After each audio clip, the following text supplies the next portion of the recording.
If your business isn't already thinking about Asia, you're probably falling behind. So today, we're going to crack open a powerful playbook from McKinsey and Company that shows you how to win in what is easily the world's most dynamic and, yeah, most complex marketplace.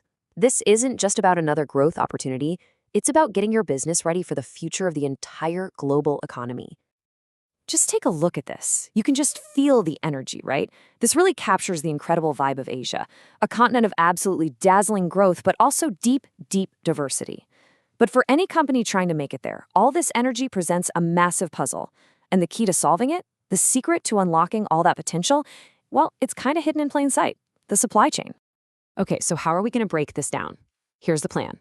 First, we'll get our heads around the massive scale of the opportunity, what we're calling the ultimate prize. Then, we're going to face the big hurdle that trips up so many companies, the complexity challenge. After that, we'll lay out the 5 essential strategies for success. And finally, we'll see how mastering all of this leads to the real reward, gaining the advantage. All right, let's dive in. Section 1. Why on earth do we call Asia the ultimate prize?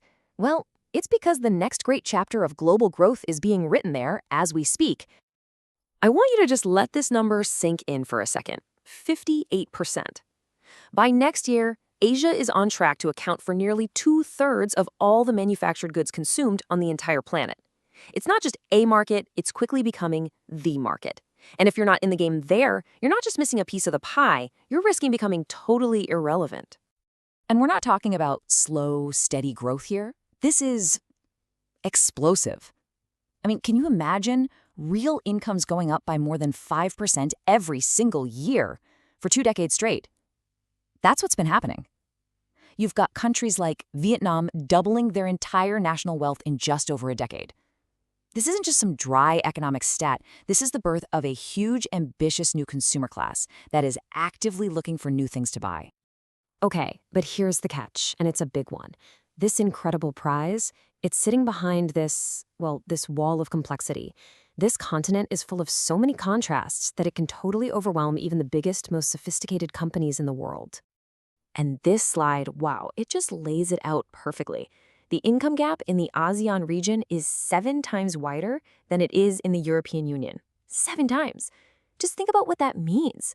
The average person in Singapore makes over 30 times more than the average person in Laos. This is the #1 mistake companies make. They try to treat Asia like it's one single market. It's not. Yeah, and this diversity, it comes at you from every single direction. So you've got the economic side with huge differences in what people can actually afford. Then politically, you're dealing with this confusing patchwork of different laws and taxes. On infrastructure, you might be at a super modern port one minute and then driving down a dirt road to a tiny little shop the next. And of course, culturally, you have to navigate this maze of languages, holidays, and totally unique local tastes. So, how in the world do you break through all this complexity and actually grab that opportunity? Well, that's where the playbook comes in. 5 keys to building a supply chain that can actually win in Asia. Think of these as the 5 big arenas where you either win or you lose. No in between. So let's break them down, starting with that absolutely critical final step, getting the product into your customers' hands. All right, first up, last mile delivery. It's that final, absolutely crucial journey from the warehouse to the customer. And in Asia, it is a monumental challenge. I mean, think about this. A small store might be missing up to 40% of its products at any given time. 40%. In the West, that number is like 1%. For a brand, closing that gap is literally the difference between winning and losing. And while the solutions people are coming up with are just so creative, you see these hub and spoke models getting healthcare to rural areas, or super clever distribution networks to reach faraway villages. And one of my favorites is Unilever's Shakti Amma program. They empower local women to become these micro distributors, basically creating a sales force that knows the community inside and out. It's brilliant. Okay, key number 2. You have to get a handle on the sheer diversity of consumers. I mean, the same company, the exact same company, has to figure out how to sell a detergent for 50 cents and another one for $2.50, a $5,000 car and a $15,000 model. This means you need more than just different products. You need totally separate, tailored supply chains. All right, let's switch gears to e-commerce. And to really get what makes it tick in Asia, let me just ask you something. Would you personally be willing to pay a little extra just for the convenience of having something delivered to your door?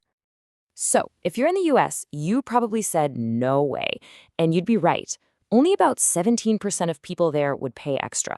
But in Asia, it's a completely different story. A whopping 65% of consumers in India are happy to pay more for convenience. So, why the huge difference? Well, because when infrastructure is a daily challenge, when just getting around is a struggle, convenience isn't just a nice little perk. It's a premium service, and it's worth paying for. So to win here, you have to get creative. Check this out. In South Korea, this retailer, HomePlus, put up these virtual stores right on subway walls. Commuters could just scan QR codes on their way to work, and boom, their groceries would be waiting for them when they got home. It's an amazing example of connecting a slick digital storefront with a really powerful physical supply chain on the back end. All right, that brings us to our fourth key, which is all about managing risk by nearshoring. Now, this isn't just about shuffling factories around to save a few bucks. It's a really important strategic move to make your business more agile and, maybe most importantly, to get a much deeper on-the-ground understanding of your local customers.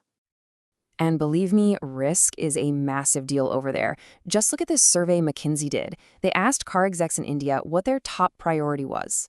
And look what came out on top. Tied for first place, dealing with supply chain disruptions. Geopolitical issues, economic shocks, natural disasters, building a resilient business isn't just a good idea, it's absolutely essential for survival. And that brings us to our fifth and final key. And honestly, this might be the one that people overlook the most. It's the human element. You can have the best strategy on paper, but you need smart, skilled people to actually make it happen. And right now in Asia, there's a huge shortage of supply chain talent. I mean, the demand for jobs like warehouse managers is just going through the roof, but the education system just can't keep up. Here's a way to think about it. Western countries produce 50% more supply chain graduates per person than India does. So the smartest companies, they're tackling this problem head-on by training people internally, partnering with universities, and even bringing in talent from other countries to fill the gaps.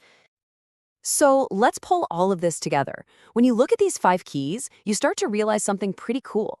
All that complexity we've been talking about, all those challenges, they aren't just headaches to deal with. They're actually where you find your edge, your opportunity to build a real, lasting advantage. So this is the big idea, the real payoff. The companies that really master these 5 challenges won't just get by in Asia. They'll do something truly transformative. As McKinsey puts it, they will turn their Asian supply chains from a costly burden to a source of competitive advantage. And that really just leaves us with one last thing to think about. There is no doubt that the 21st century is being shaped by Asia's incredible growth. So the only question left for you to ask is this: is your supply chain built to win it?